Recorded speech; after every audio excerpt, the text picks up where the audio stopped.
bona kugcwala mengizofaka abantu ebhavini so beyibuza ukuthi ngenza ngani yabo into eziningi ke mina ke mntaka baba njengomuntu ophatha umuthi ngizithakathile ukuthi sikwazi ukuba seduze kwami so imali nje ngiyayithakatha ukuthi beseduze kwami ngibone futhi impumelelo mengikhuluma ngokuthakatha omunye umuntu mhlawumbe angahlala lapha asho ukuthi mhlawumbe ukhuluma ngento errong yabo so mina ngungcobo omkhulu mashiya amahle fuze fulela unyosi uyiqadi thina safaka umuntu ezinqini savuka sakwifilanga thina amanye amadoda ebiya ngamahlahla sabuya ngeenkomo sengisho mina kunompunyunyana bemphethe umafavuke njengedangabala intombi zimbuka zihamba namasokazi kuthiwa ithambo lenyoka lihlabela imzonda yahosha imali ngifuna ukubamba umfazi wami nje umfazi wakho siyambamba iyona specialist sami ke leso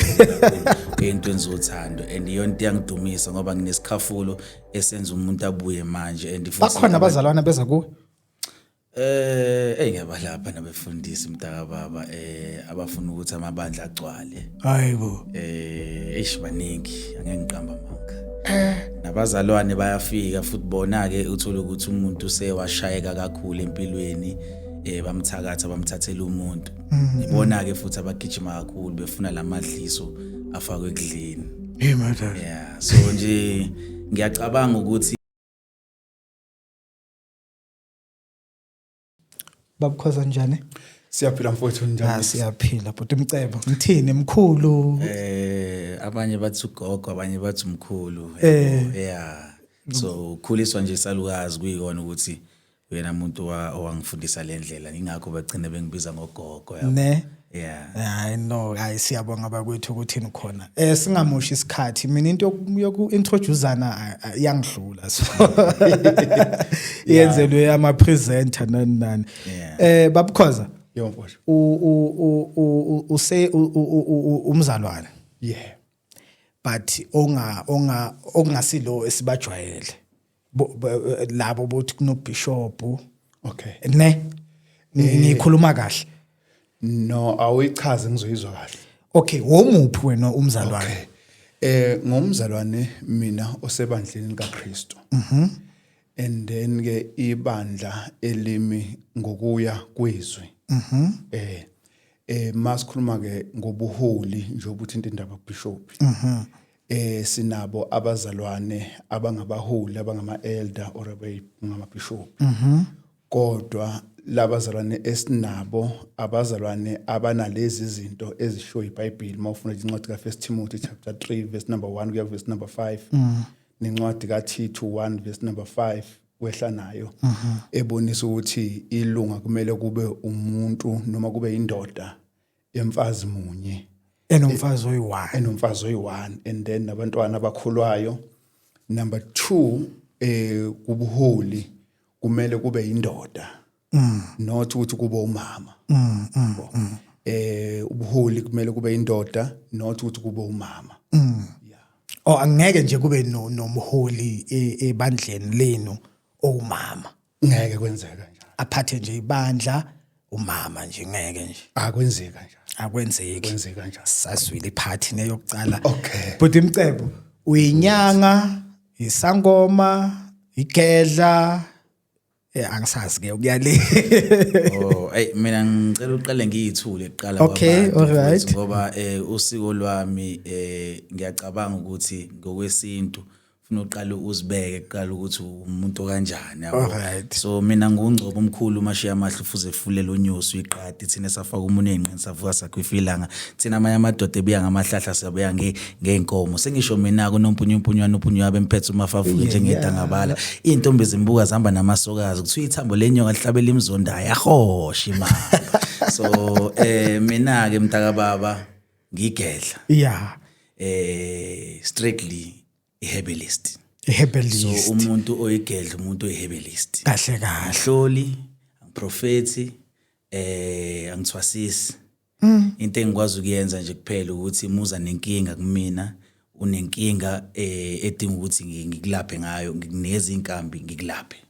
hayibo mcebo noma ngabe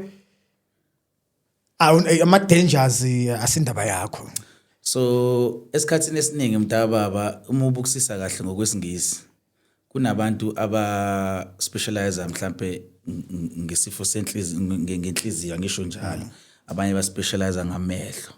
abanye baspecialize ngokomqondo, abanye baspecialize mhlawumbe ama therapist yabo. So ngiyacabanga ukuthi even nasebumnyangeni mntaka baba kuyaba khona abantu abanesipho esithize endaweni ethize, abanesipho endaweni ethize, ukuthi abantu abayijulelanga lento ngokuthi even noma bengena mhlawumbe kwizipho zabo ba-check ukuthi kahle kahle idlozi limyisa ngakuphi. So mina ngathi mengikwamukela lokhu ugogo engitshengisa ngangafuna ukuphaphazelela kwezinye indawo, ingakho namhlanje ngingasho ukuthi ngidominant, ngingasho ukuthi ngidumile ngenxa yokuthi angile ngifake ngiya kwezinye indawo ngiqonda kulento engiyaziyo le ophiwe yona. Yebo, mengingayazi ngiyasho ukuthi angiyazi into. Ngifuna ukubamba umfazi wami nje. Umfazi wakho siyambamba, iyona specialist sami ke leso kakhulu entweni zothando, and iyona into yangidumisa ngoba nginesikhafulo esenza umuntu abuye manje, and futhi abantu abaningi mebeyizwa lento bacanga kuyadlala. Esikhathini esiningi wonke ama customer ami 80% wabo abantu babo bayabuya, and futhi nakhona uyazi amagedla ukuganga. Ngiyamtshela umuntu mengilalela istory sakhe ukuthi ukuthi unezingane lo muntu loyo ushadile wakhipha imali akamdlisi. Yeah. Babu Khoza, nenza njani ngeziphiwo esontweni? Nenza njani ngeziphiwo? Niyazi embrace, aniyazi veza ukuthi hayi ma profita nje, hayi ma kukusukela ungaprofita nje, usitshele ukuthi isonto liyapi. Okay. Yeah. Asiqale la. Uma sikhuluma ngokuprofita noma sikhuluma ngeziphiwo nje, izinto lezo esizibiza ngokuthi noma iBhayibheli lizibiza ngokuthi iziphiwo zokomoya. And then ke iziphiwo zokomoya izinto ezifaka izinto eziningi ezahlukene. Kungaba ukukhuluma ngezilimi, kungaba ukuhumusha izilimi, kungaba ukuprofeta, kungaba ukuphulukisa abagulayo, kungaba ukwazi ukuhlukanisa omoya. Zonke lezo zinto lezo sibopha ngabhande linye ngokweBhayibheli ukuthi ziziphiwo zomoya. Right ke uma sifika la ekuthenini ke lithini ibandla ngokweBhayibheli kulezi zinto lezi. iBhayibheli liqhiye endabeni yezilimi nasendabeni yokuprofeta, nasendabeni yokubeka izandla mhlawumbe abantu baphile. Ukuthi mawufunda incwadi kaMark 16 verse number 17 noma nje verse number 15 kuya verse number 19, uJesu lapho utshela abapostoli ukuthi bayokuphatha izinyoka noma bephuza okubulalayo akusoze kwaba nangozi kubo. Kanti kuMateyu 10 ebekade baphile lawo mandla lawo. Ngakho ke masibuka ke lezi ziphiwo lezi sizibuka zisuka kuJesu ziza kubapostoli, zisuka kubapostoli ziza kubantu ababekwa izandla abapostoli. Uma ngizokwenzela nje isibonelo, uma ubheka eJerusalem uma ufunda incwadi yezenzo 6, sibuka lapho kunesikhalazo sokuthi abazalwane abathile bayancishwa esabelweni sokudla semihla ngemihla. Bathi ke abapostoli, khethana amadoda agcwele umoya esizowamisela lo msebenzi lowo. Bayawakhetha, bawabeka izandla ukuba amukele lamandla. And then ke enye yalamadoda la uFiliphu, uStefano. uFiliphu mayefika eSamaria kuzenzo 8, simbona enza lezi zinto zokuthi aphulukise abantu. Kodwa uma eSamaria sekuzwakala ukuthi eJerusalem sekuzwakala ukuthi iSamaria lamukele izwi likaNkulunkulu, bathumela uPetro noJohane. Mabefika laphana eSamaria uPetro noJohane bafike ke babeka abantu izandla njengabapostoli. Angithi uyakhumbula ngithe lezi zipho zasuka kuJesu zeza kubapostoli, zasuka kubapostoli zeza kulabo ababekwe izandla abapostoli. Labo ababekwe izandla abapostoli bebengasakwazi ukudlulisela phambili. Ngoba mawuzoqaphela incwadi yezenzo 8, uFiliphu uma ngabe ezenzile lezi zinto lezi, uSimiyoni owayekade eyisanusi emzini waseSamaria uletha imali kuPetro, uthi ngipheni lawo mandla kuze kuthi iloyo naloyo engibeka izandla kuye amukele lamandla. Yini ke into elapho mfowethu ithi uSimiyoni ayisanusi wabona umehluko phakathi kaPetro noPhilip because uPhilip wayengasompostoli uPetro wayengumpostoli wabona umehluko phakathi kaPhilip no Petro wabe seya kuPetro ukuthi ngiphe lamandla nansi imali ngiphe lamandla kuze ukuthi mangibeke izandla kumuntu kwenzeke njengoba kwenzeka kuwe uyokhanyisa kusho uyokhanyisa uthi kuPetro isiliva lakho negolide lakho malibhubhe kanye nawe mawucabanga ukuthi isipho sikaNkuluNkulu singathengwa ngemali and then ke sithi ke eziphiweni zokomoya since namhlanje abapostoli bengasekho ababekwazi ukubeka umuntu izandla amukele lezi zinto akekho umuntu okwazi ukwenza leyo nto leyo Phuthi Mchebo Ndababa bakhona abazalwana beza kuwe ngiyabalapha nabefundisi mntaka baba abafuna ukuthi amabandla agcwale hayibo baningi angeke ngiqamba manga nabazalwane bayafika futhi bona ke uthola ukuthi umuntu sewashayeka kakhulu empilweni bamthakatha bamthathela umuntu ngibona ke futhi abagijima kakhulu befuna lamadliso afakwe ekudleni madam so nje ngiyacabanga ukuthi isintu nokukholwa khona la kuhamba kuphinde kuxhumane khona uhlangane khona itsile sibumnyameni noma mhlawumbe ekukhanyeni eze nje yahlale phansi athi mkhulu ibandla lami liyawa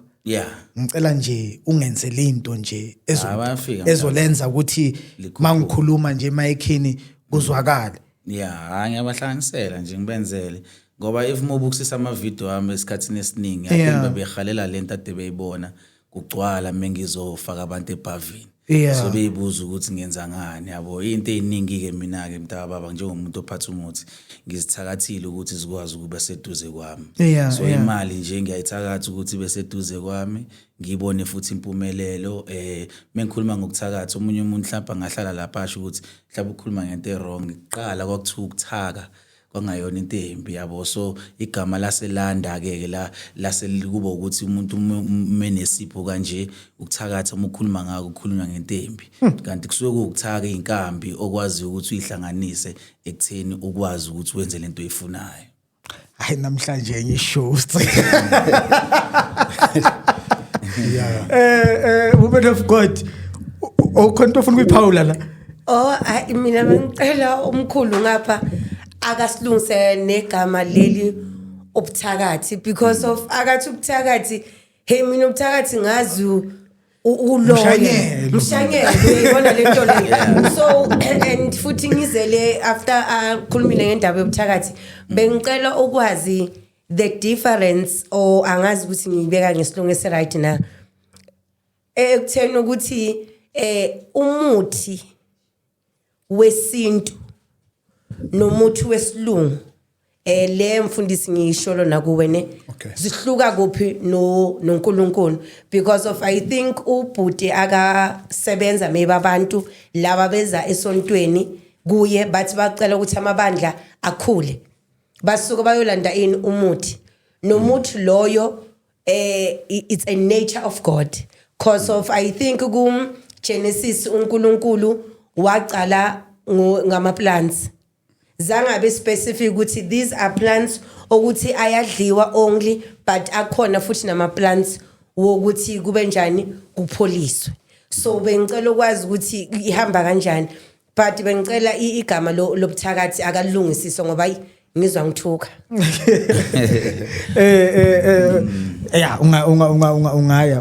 ungaya bafu ngisebenzise lona leligama leli ngoba ngiyacabanga ukuthi ilona elingadraw attention ukuthi wonke umuntu understand ukuthi ngifuna ukukhuluma ngani yabo ngoba esikhatsini esiningi uma uyigedla usukuthaka imithi uhlanganisa yabo so if usuqhubekela ngithi uyazi ukuthi kunamagama ama short terms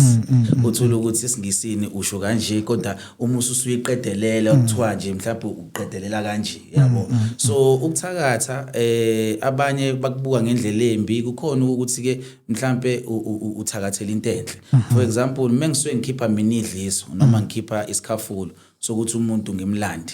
kusuke kubuthakathi lobo kodwa ungaboni ukuthi uyabulala ubuthakathi ukuthi khona into ofuna ukuyilungisa ukhumbule ukuthi esikhatsini esiningi futhi nakhona if more ukuthi kunomuntu okuthakathayo wena mhlawumbe uzama ukubhidliza impilo yakho uma usuku uhamba wena uye edulini uyocupha usuke usebenzisa izinkambi ezinobumnyama kodwa usuke wenze njani lapho usuke uyicupha wena ukuthi umuntu umefika la angene kulowo noxhaka so leyo nto leyo usuke usebenzisa amakhambi anobumnyama azokwazi ukuthi mefika umthakathi ethi uyashaya afika trepheke so naloko ubuthakathi kodwa uthakatha kahle yabo uthakile yabo leyo nto le kuyikona ukuthi phela ke lasukela igama elithi ubuthakathi lasukela thathwa kakhulu abantu abasebenza ngobumnyama kwabe yilabo kodwa nje musubukisisa kahle esikhatsini esiningi abantu abaxuba imithi bethaka benza yonke leyo nto kusuke kuyinto eyodwa yabo hayi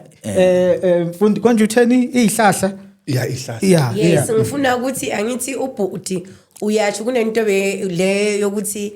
yena inyanga enjani leyo gaya umuthi kuphela babiza ini igedla usho njalo uthi yena yes nabe ngoba simbonile ukuthi ngathi igedla so that is why I came to the point of saying when coming to the plants what do we say because of ubhuti I think I gift yakhe ubugedla and a gift ebuya kuNkulunkulu umbonise ngani ngama plants so what do I say to a Christian who's saying I'm sick and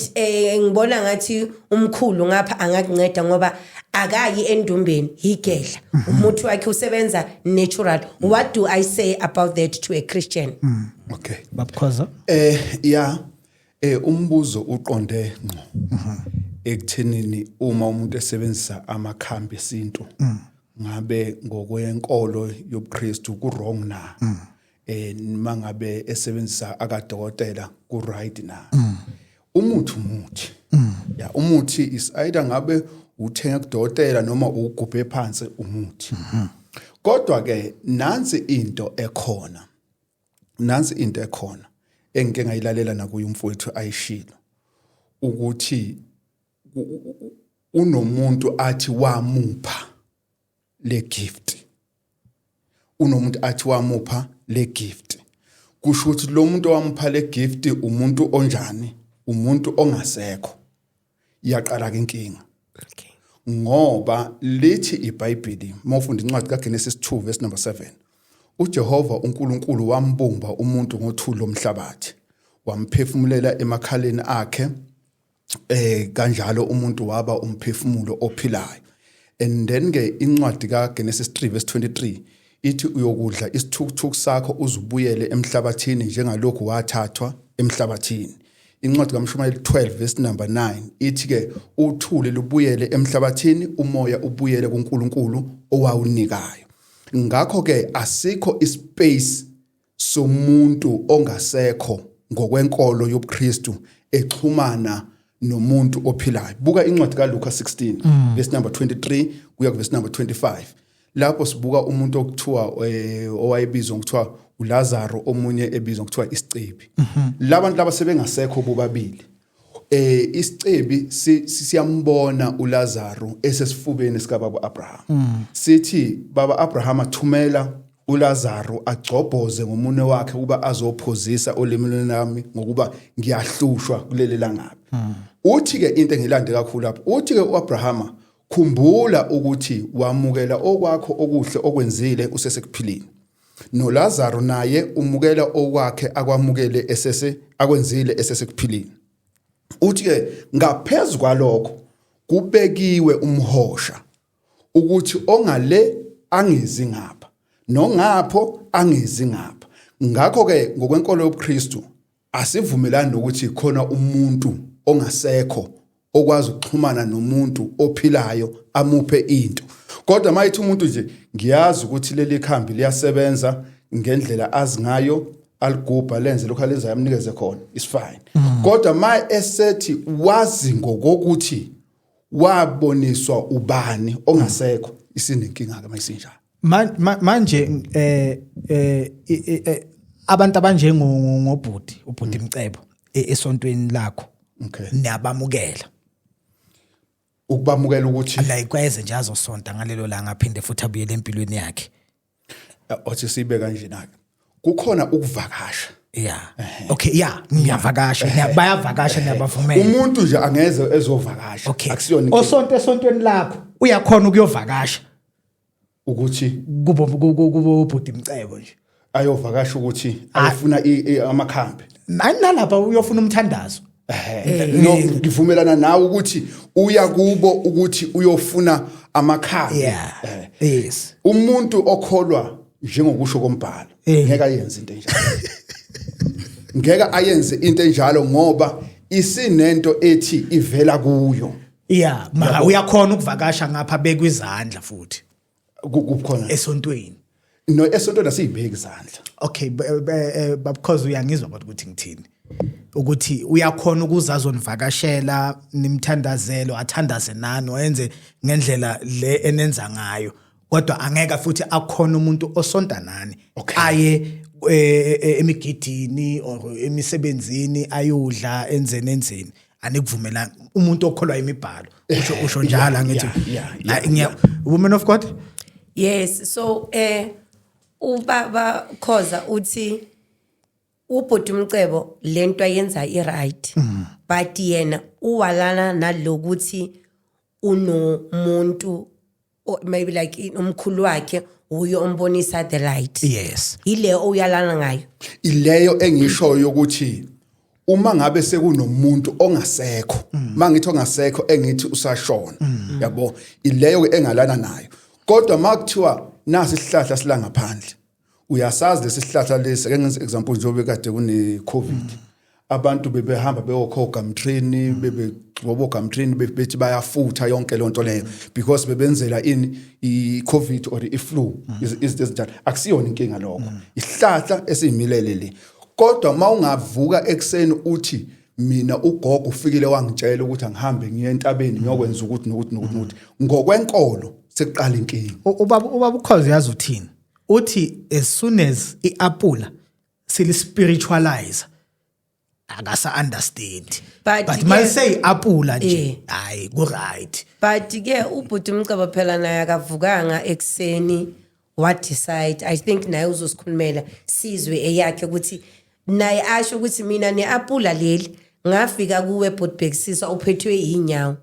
la kusebenzela nami neapula lelo ukuze lisebenze kunomuntu ongihlebelayo so nomuntu omhlebelayo uvela njengomkhulu wami or njengogogo wami ku wrong kanjani na ngoba nabantu laba angiye ngehistory yakithi bakhona so ku wrong kanjani namhlanje angikhona ukuphilisa wena Bootbexiswa but ezweni kubonakala ngathi ngiyenza ubuthakathi or ngenza into wrong ngicela usho lapho awuzwe. Yeah, so ngiyayithanda le topic ngoba i topic ebalekile ndi topic yokwakhana yabo angike ngathanda ukuthi ngigxeke uhambo lwabanye abantu yabo kodwa ngiyangithanda ukuthi ngiphawule mhlawumbe ngiqondise yabo ngoba esikhathini esiningi if mubukusisa kahle eBhayibhelini mokukhulunywa ngamagama wabantu oJohn oSamson oSamuel oMethuwa nabo bonke labo bonke amadlozi amaJuda esikhathini esiningi basuke bekhuluma ngabantu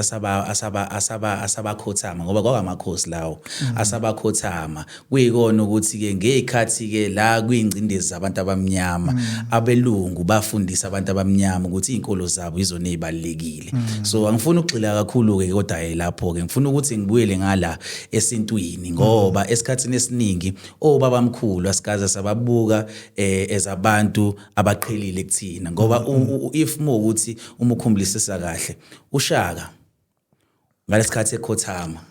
kwaqale kwanetha njalo mokuyishaka stay uma ubukusisa kahle liyaguqubala kudume kunethe eThekwini leyo nto leyo ispiritual ukuqala if moyibukusisa kahle if ukuthi uyabukisisa njalo eThekwini mokuthi ukusuku lokuthi Shaka stay liyaguqubala mongaguqubalanga linethe so lento ikhuluma ithini ngokuthi ke idlozi linamandla kangakanani ngoba likhuluma ukuthi should nomuntu njoba wakhothama kwakuyinkosi njalo mokukhona usuku lakho melifika lokuthi wahamba emhlabeni liyaguqubala izulu kutshengisa ukuthi kwahamba umuntu oyebalekile so njengamanje ke futhi nakhona ngizobuya ngize ngase side lami njoba ngithinta izinkambi ugogo wangifundisa ngeinkambi saphila ugogo wafundiswa umalume wakhe esaphila umalume wakhe kodwa wakhothama umalume ugogo wabe seqhubeka enza yonke into nje umfowethu la adesha ukuthi ke ezinye izinto ziyaqhubekela phambili yabo noma kwenzeka kodwa manje mase sengale umuntu suye sekuphelile yabo kodwa ngiyacabanga ukuthi lo owafaka ugogo umsebenzi wakhe usaqhubeka ngoba ushiya kugogo so naye ugogo njoba wahamba emhlabeni wangishiya nalesipho mina ngisaqhubeza isandla sakhe yabo kodwa ke into eyibuye futhi ihambe ibuyijike ngoba esikhatsini esiningi if umuntu uphatha inkambi nawo ngayiphatha inkambi uyinikeza abantu kodwa kusuke ngalapha inkambi kusuke kulapha lento engaphakathi kuwena efike yatheleleka la kulezi inkambi lezi bese kwakwazi ukuthi kuvuleleke ukuthi umuntu athole usizo yabo ngoba abaningi abantu abayinyanga sisebenzisa mhlawumbe into eyodwa mina nabo kodwa uthola ukuthi yena uzoba ngcono kunami yabo lonto ngenxa yokuthi mhlawumbe umkhulu wakhe we powerful kakhulu kulento so ngingasho ukuthi esikhatsini esiningi ngathi ngingena kulolu hambo lolu ngingenise ogogo nami kwaba namaphupho noma abanye obabamkhulu nogogo izalukazi ngingazazi ngamehlo kodwa mase ngichaza ukuthi ngibona ugogo wegqoke kanje mhlawumbe ngikhuluma noma ongikhuluma nogogo athi hayi man kwakugogo wami lo weyisangoma yabo kwakukhokho wakho loyo naye futhi wehamba ngobugedla yabo so mebefika ngamaphupho kumina ngiye ngithi mina ke mengikhuluma nabanye abantu nabo mebe ngitshela ukuthi nabo babona abantu ngamaphupho nani shuthi kusahamba ngalolsiko lokuthi ke uma unezithunya noma unabantu abadala bayafika kuwena likhona igedla eliumama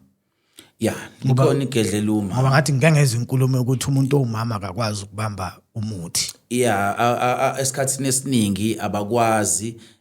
ngenxa yokuthi mhlawumbe basuke bengene ekhathini yonke makuyileyo situation bahamba baphenduke mase beqala ukuguga bafocus emthini yabo ngoba esikhathini esiningi ubukisisa kahle umuntu mase semdala zonke lezi zinto zokuzala nokungena ekhathini ziyashabalala bese emva lapho isiphiwo sakhe sivuke sime ngeenyawo ubabukhoza uthi esontweni labo akunamama ongabalida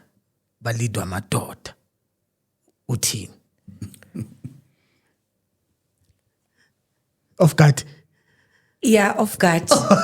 because of mina bengisazi mina ngithi ngikhuluma le okay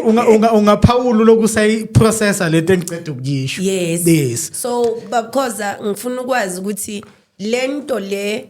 ubhuti ayishoyo ukuthi uyayibona ukuthi yena igift le uyithole abantwana abasaphila. What do we say about that? Because of uthi ubeku umalume ngithi umalume wepha ubani ugogo. Ugogo it means wamfundisa sasemncane. Kanye nanomkhulu futhi naye wenobugedla ugogo kodwa enezithunywa zasemanzini ephinde futhi abe nezithunywa zomoya ngoba ugogo bekwazi ukubonela. Kodwa mina ugogo ngenxa yokuthi ube umuntu me prophet enza zonke lezo zinto angawuthinta umuthi athi Mcebo hamba uyongilandela umuthi kamkhulu wakho uhlanganisa uNo B no C so inkambi ngayifunda kanjalo yabo so i combination kagogo nomkhulu isakumina ngoba ugogo yena njobe nezithunywa zamanzi akhulekela abantu emanzini uyangibona nawe ngiye emanzini ngifike ngihambe ngiyokhulekela abantu ngibageze ngomuthi futhi nakhona kodwa la ngi strong khona kakhulu iseyinkambini so sithini because of I think as maybe ku abanye abazalwana ngithi you go to the Bible school and then after the Bible school umfundisi wakho or archbishop or ubani uyakuthandazela ukubeka isandla so yena noma bangayenzanga maybe with that same form it's just one thing that I'm thinking in my mind but they gave him the blessings and to show ukuthi they gave him the blessings imithi yakhe I think they work because of he has customers unabantu maybe can give us testimonies of saying ukuthi ngathandazela ubani wa Paul. What do we say in that sense in a Christianity world and saying ukuthi true maybe imithi iyasebenza? Okay. Uma ngilalela yonke lenkulumo le uma uyibheka ezimpandeni zayo kumsuka nje wayo uzobheka ekugcineni kwayo noma ngabe uyibeka lendlela ukuthi ngayifundiswa ubani owayekade ephila ngaleso sikhathi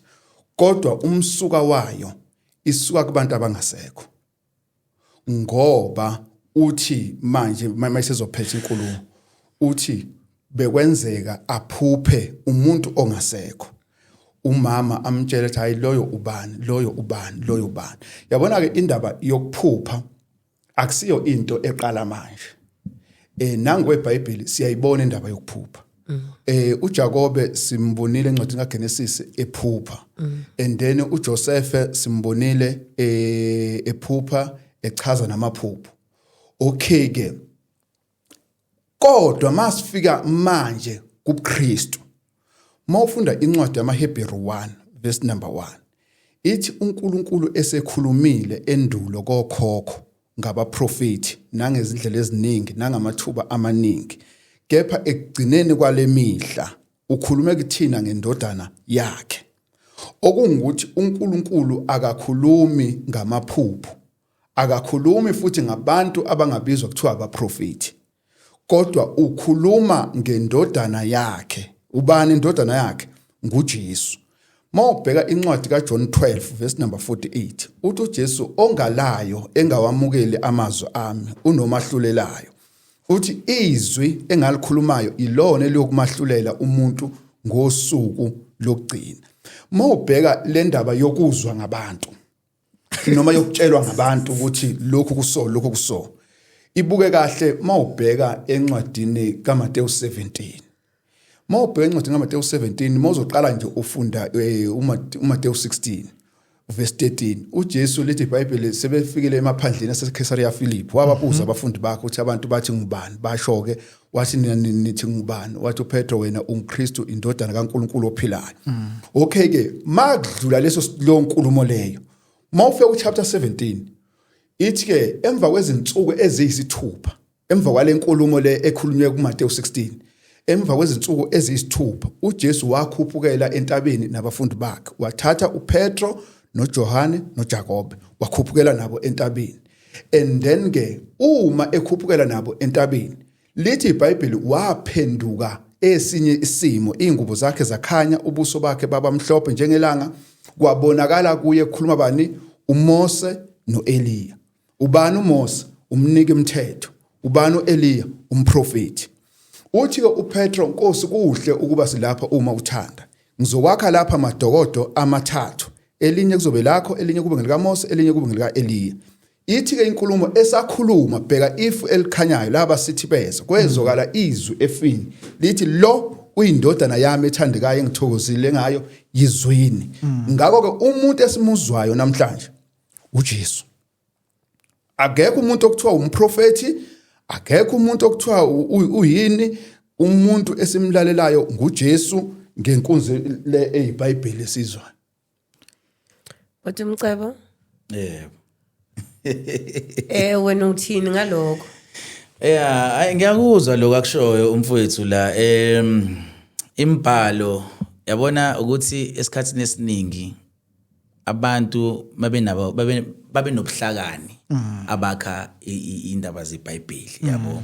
kwakune knowledge ukuthi kumele izinto zibhalwe phansi yabona zonke lezo zinto and ukhumbule thina ezindle emnyama sasilusela imbuzi sinaka imndeni silwa senza yonke leyo nto ayikho into eyayibhaliwe phansi ngoba imukhumbulisa kahle wonke umuntu uShaka Zulu interpreter ngendlela yakhe yabo and ukhumbula ukuthi indawo nendawo beziba nama leader so uJesu ngiyacabanga ukuthi ube yileader yamaJuda owakwazi ukuthi ke amaJuda abhale ngomlando wakhona ingakho ubona futhi nakhona iculture yamaJuda isecret kangaka ingakho futhi nakhona uyibona iculture yamaJuda inkulu kangaka umhlaba wonke ngoba bakwazi ukuthi ke bakuhloniphe lokho kokuthi ke babe neleader okumele wonke umuntu ola emhlabeni amhloniphe so ngiyacabanga ukuthi nathi mhlambe kube sasinalawo mandla lawo sasingakwazi ukuthi ke sikwenze lokho kodwa amandla ekubeni umuntu omnyama avela ngenxa yokuthi babethi noma bethi bazozama ukusichukuluza samaZulu amaZulu akwazi ukuyilwela agcine sebeba curious amangisi ukuthi athathe umkhonto walendoda le ekuyiyona eyabulala abantu bebephethe ibhamu bahamba nawo ngoba namanje umkhonto kaShaka ule England and then emva lapho futhi nakhona bathi mebebona ukuthi bayahluleka babuya ngendlela ehlukile ke manje ukuthi babuye bezositshengisa ukuthi bona bazini ngokomqondo kodwa bebefika la bafike basihlula basinikeza kakhulukazi iBhayibheli lokuthi sikwazi ukuthi futhi nakhona sidambise izimpi yabo kodwa ke engizokusho ke mina ukuthi ke ngangisoze ngabe umuntu ongena kakhulu ekutheni mhlambe ngithi kwabantu abasindisiwe yabo ngoba ngiyacabanga ukuthi uNkulunkulu uhleli kuyo yonke indawo uhleli kuyo yonke indawo uNkulunkulu unamandla futhi kuyo yonke indawo ngoba even namanje ungasuthathe nje isikhathi ukhulekele le mic uyikhulekele nje uyikhulekele ukhulume nayo and then emva lapho ke usho ukuthi ufuna ukuthi kuhlala usibanibani la ungathola ukuthi ekuhambeni kwesikhathi uzofika zohlala la ngenxa yokuthini uNkulunkulu akayena umuntu ohlala kwi-religion akayena umuntu ohlala kwi-tradition but umuntu ohlala ngathini bathi ngesingisi the law of universe angithi but uhlala nje emhlabeni ukuwonkana ngoba into ephimisa ngomlomo into esenhlizweni yakho uwena uNkulunkulu wakho so if wena umkhuluma usho ukuthi kwenzakaleni yabo ngoba njengoba beshe eBhayibhelini ukuthi uNkulunkulu wakha umfanekiso wakhe shuthi wengasho uJesu kuphela wesho wonke umuntu oyofika landelane kuJesu ukuthi ke umfanekiso kaNkulunkulu uyoba noNkulunkulu ngaphakathi kuyena oyokwazi mekhuluma kwenzeka izinto njengamanje ngingasho mina ngithi mina ngiyafisa ukuthi ngibe nesikole yabo ngenxa yokuthi mhlawumbe ngihlezi ngicabanga leyo nto le igcina isiyenzeka kusuke kuyini leyo kusuke kuNkulunkulu ongaphakathi kuwena enhlizweni yakho okwazi ukuthi ayidale leyo nto so ngiyacabanga ukuthi amaKristu esikhathini esiningi anokudideka ekutheni wonke umuntu owakwaba yileader usuke eholwe uNkulunkulu ukuthi abe lapha so njoba wabanikeza uJesu nathi wasinikeza uShaka waphinde futhi wanikeza abesuthu umshweshwe waphinde wanikeza amaNigerian inkosi yabo waphinde wanikeza so amakhosi ayinobukhosi obabungajwayelekile ongangeke uzumngene njengoba ubona namanje eSwatini njengoba kukhona inkosi yakhona kuyena umuntu ongavela usuku umsondele noma kanjani utshengise kona ukuthi akavelanga waba umuntu kanjani njengoba ubona uShembe namanje uShembe ngeke uzuvele usondele noma kanjani ke njengoba ubona inkosi ulentuzana noma isizulu ngeke uzusondele noma kanjani ngoba kunogcobo olwabekwa kuyena lehlela kuyena kokhokho bakhe ozokwazi ulazi lafikela kuyena ngoba kushuthi kahle hle egazini lakhe kwakunogcobo olalibekiwe ukuthi kuyoba nenkosi la and then ukhosi behlela kanjalo kwaze kwafika la ufika khona so namanje ke uJesu kwakhulunywa ngaye kwaze kwagcina kuba nabafundisi abathize abakwazi ukuthi baqhubise igama lakhe njoba nathi sikwazi ukuqhubisa igama lesintu sethu yeah that's ufuna ukukhuluma no ngakhuluma that's mina what I find very strange ukuthi kuba amaKristu ne athi no but all other denominations are welcoming ukuthi hayi bayeza bazophila nathi bayeza angeza ngimnceda angeza ini but umKristu like angazi ngayibeka kanjani kuba nalento leyo ukuthi iopposition it's more kumaKristu than bonke inyanga amagedla izangoma abaprofeti ini and ordinarily you would think ingeza from esidini elabantu besinto ukuthi because amaKristu yiwo ayikhethe from ebantwini ekhaya besihlaba mina ngisayingeni lento leyo yena lo muntu lo yoshiya ikhaya la kubo uye futhi othi angisafuni ukuzwa I don't know if I'm making sense now. Yes, you're making sense because I wanted to come to a point ukuthi the God that we are speaking about to people, we say our God is God of love. And ayizangoma,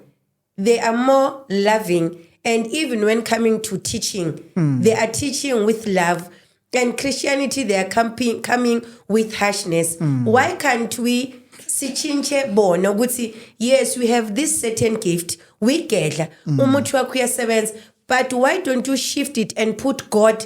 first kubugedla bakho and see ukuthi how it's going to work? I don't know ukuthi umfundisi maybe ubaba ukhoza angasitshela ukuthi why don't we ubugedla lobu embrace it to be in a Christian form of way. Ibe noNkulunkulu ngoba sithi Christian kuba ngathi sishintshe religion. Kube noNkulunkulu. Yes, why ngithi Christian because of even ubhuti I think akayenza umuthi wakhe uyathandaza. But akaqeda ukuthandaza maybe asho ukuthi uNkulunkulu waka khoza or uNkulunkulu waka banibani I don't know lento lezi. Yes, you understand. Then maybe angasipha because of like zonke izangoma when they are speaking here or the magedla they do include God but thina ama Christian yiwo aba opposed ukuthi no wena uNkulunkulu lo wakho why anje. Exactly. Even coming here mawubiza umKristu ukutshela into onga understand but ngithemcebo like ngicela uze and was like umcela ukubona ilink I'm coming awubiza umKristu meladle melabe netransport melenze guys and umKristu uzoba nani mina I can't sit no put umcebo. Why? Because of I think our God beyangagceka abantu. Why thina manje sibagceka? Why can't we bring them to ukuthi what you are giving like what God has given you it's a blessing because of there are some people who are getting healed. Kunomunye umuntu onesidliso esingaqedakali you go to the doctors they say ulcer. The same pills are the same pills who will end up killing you. But I don't think ukuthi umuthi wesintu ungakubulala. So babukhoza ungasifundisa ukuthi how do we address this generation that is coming ngothando ebugedleni nobunyangeni ukuthi sihamba kanjani noNkulunkulu singabheki ukuthi wena usitshela ngabo khokho bakho because of I think the very same ukhokho lo wakabhuti akhuluma ngayo he was created by God and he was doing ukupholisa abantu. So how do we address this issue in a loving and caring way because of I think one of the commands that God has given us to love. Okay. Ukugxeka akusisona isenzo esihle. Yeah. Ukugxeka omunye umuntu noma ukugxeka into umuntu akholelwa kuyo akusisona isenzo esihle. Isenzo esingakho sihle leso. Kodwa nokuba kunjalo. Akuguquli ukuthi iqiniso yiqiniso. Yabo. Iqiniso lohlala liyiqiniso. Uyabona uma ngabe uya kule nkulumo usise ayishoyo yokuthi why mhlambe singafuni ukuguqula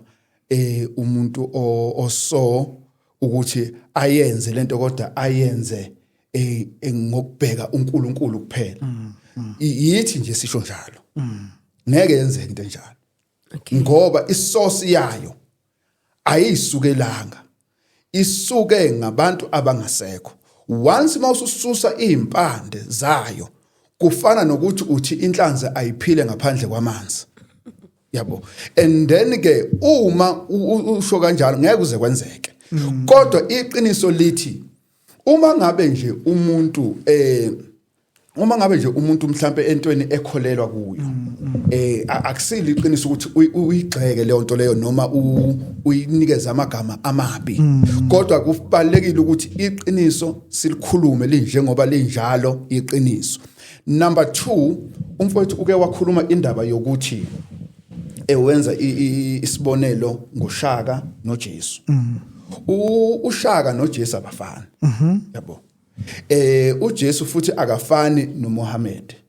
uJesu futhi akafani noMswati. uJesu futhi akafani noShembe. uJesu futhi akafani noma noBhengu owaqala Assemblies. akafani nanoma ngabe iliphi isonto likhona. akafani namuntu uJesu.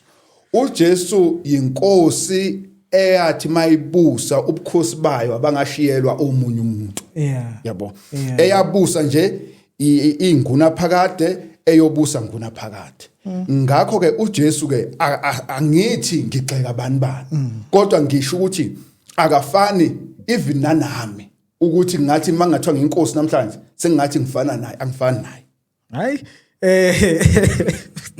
babjele no mphathi wami bengithi angingene nami nje just la ngenze icomment kuloku ekukhulunywayo la.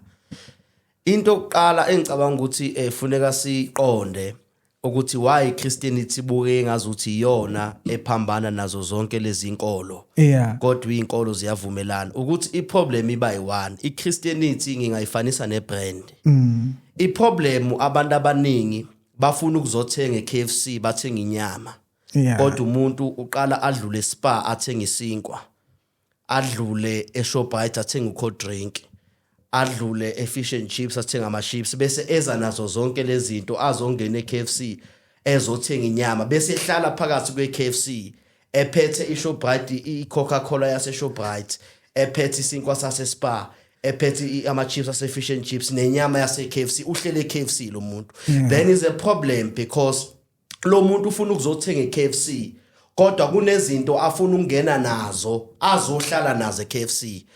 Ila qala khona iproblem ukuthi mangabe uzothenga kithi eKFC yonke into siyayidayisa la. Sino cold drink ofuna ukuzothenga la, sinama chips aphuma nenyama, sinesinkwa sina yonke into. Kodwa wena ufuna ukuza nezinye izinto zakwezinye indawo uzohlala nazo. So inkinga iqala lapho ukuthi abantu abafuna ukuza kwiChristianity abafuna ukuyeka izinto lezi abakholelwa kuzo. Bafuna ukuyitshata ukuthi siyakholwa kuye uNkulunkulu, siyakholwa kuye uJesu kodwa nethonga sifuna ukuthi sihambe nalo then akusasebenzi kanjalo. Yilapho ke sithi akekho umuntu okufostile mawustika ethongweni stika kwithonga lakho. Inkinga iqala uma wena usuzofaka uNkulunkulu ngoba into yenzayo kusho ukuthi uyamisrepresenta lo nkulunkulu thina esizama ukumveza ebantwini. Kungakho uma ngabe ngisebenzisa ilogo mhlambe ngenza umzekelo ngisebenzisa ilogo yegear shift ngendlela engekho right. Igear shift kufanele ngivulele icala ngoba indlela engisebenzisa ngayo le logo ngimisrepresent igear shift. So yini yenza ukuthi sibe loud noma kubuke ngazuthi siba loud ngeChristianity because mangabe wenza into yakho yenza into yakho musu ukuqhambukela kweYesu ngoba masokuqhambukela kweYesu uyasimisrepresent uyasikhulumela and akukho njengoba wena usuke usho uNkulunkulu uthi khonzani mina ngedwa uNkulunkulu weBhayibheli lo. Then ufu wena ukhonza omunye uNkulunkulu asinankinga but once waqala wathi ngikhonza uNkulunkulu weBhayibheli plus ithonga sefuna sikhuza cha lo weBhayibheli uthi ngiyimi ngedwa ngimingedwa ngoba uma sizokuvumela ukuthi uthi wena uNkulunkulu weBhayibheli uhambisana nethonga usuyasinyundela thina abantu esikholwa kuNkulunkulu ukuthi umyedwa. So yilento esithi akube khona iseparation. Siyacela abantwini abasebenzisa isintu abastike esintwini bengangeni ezwini likaNkulunkulu ngoba nathi njengamaKristu ngeke usibone sesiphethe into zabo sizoyifaka la. Labafundisi abaya nje kumphathi abafundisi abayiphaphelayo abangazi nix ngendaba yevangeli. Khuluma. Ngiyayithanda lento esho umntaka baba ngoba ama-Christian njalo aswanakile yazi aswanakile mntaka baba in a way yokuthi iwona naka thina. Yazi ukuthi ngiye ngathenga imoto kukhona nje ipost engiyibekile lapha ku Instagram I think futhi iyona number 1 ngiphinile lapha. So ngilangishisa khona impepho ngibika imoto ukuthi ke sengithenga imoto ngitshela kwaba okhokho bami yabo ngoba ibona bangineze phela lamandla lawo ukuthi nalo ihash le hash leni sengilithengile ngicela ukuthi ke nilivikele ukuthi singangene engozini nayo yonke le angithi ngiyenza okwami nami but yazi uthi into ebhlungu ngibona ama-Christian egijima eyongena kuma comment section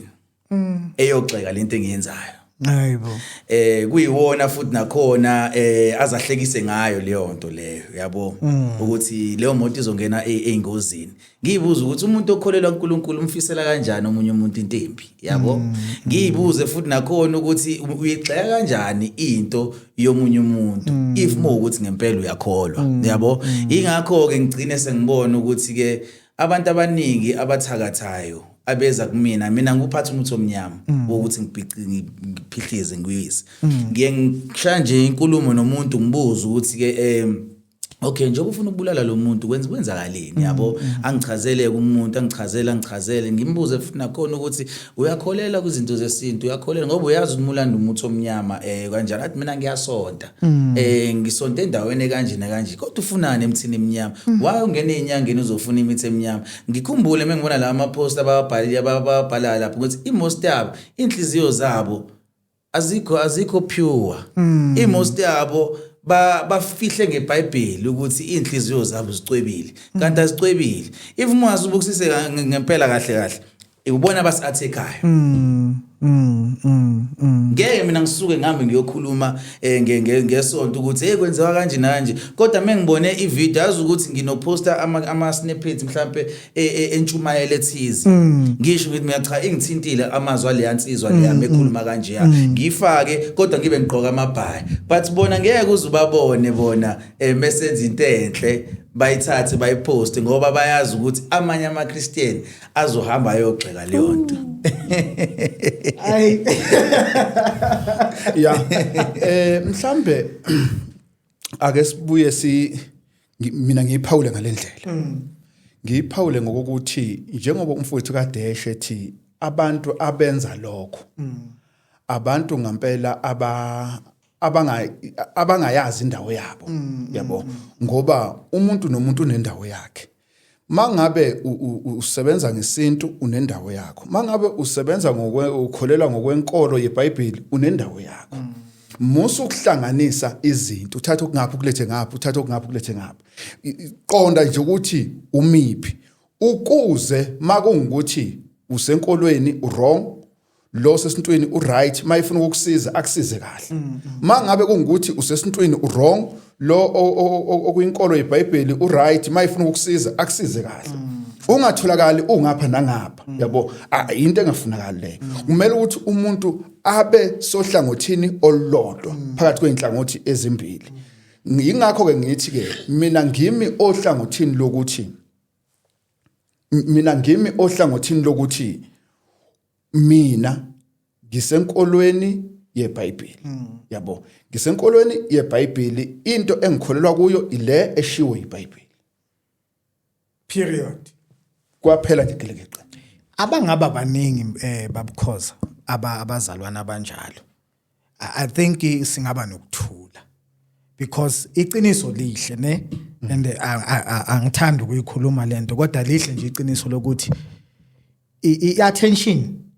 ingapha umuntu wenza isermon yonke nje ngabanye abantu okay hayi ngoKristu angazi ngiyazwakala nabamtshele bokhona into obufuna ukuyiphawula yes angithi yini edala ukuthi mphathi wami umfundisi ame epulpit intshumelo yakhe ngeSunday mhlambe kubukeke ngazuthi icrasha ama belief system abanye abantu is because awukwazi ukurepresenta into ethize but ungayidefend mawurepresenta mangabe usenkolweni ethize funeke ihambe nedefense otherwise we hypocrites njoba umphathi elana ekhuluma indirectly is defending his belief system ukuthi mina ngikholelwa kuloko uyidefenda ngenye indlela yes so akakwazi so that is why angikwazi ukumphikisa uma ethi yena ubone uphuphu gogo ofaka ingobe ezibovu mayebuza umama wakhe wathi umama wakhe hayi ukhokho lo wake waphila usho ukuthi kanje yinto yena akholelwa kuyo inkinga iqala uma ngabe yena kuyo yonke leyo nto le uzothatha unyawo lwakhe bese elifaka ezwini likaNkulunkulu sekuchaza ukuthi ke uma seke sifaka unyawo lakhe ezwini likaNkulunkulu segxamalazile useme esintwini ngaleli linye side lesinxele wama enkolweni ngaleli linye side la ngokudla ngamanye amagama sekuyangithinta mina ngalolu nyawo agxamalaze ngalo kweyami inkolo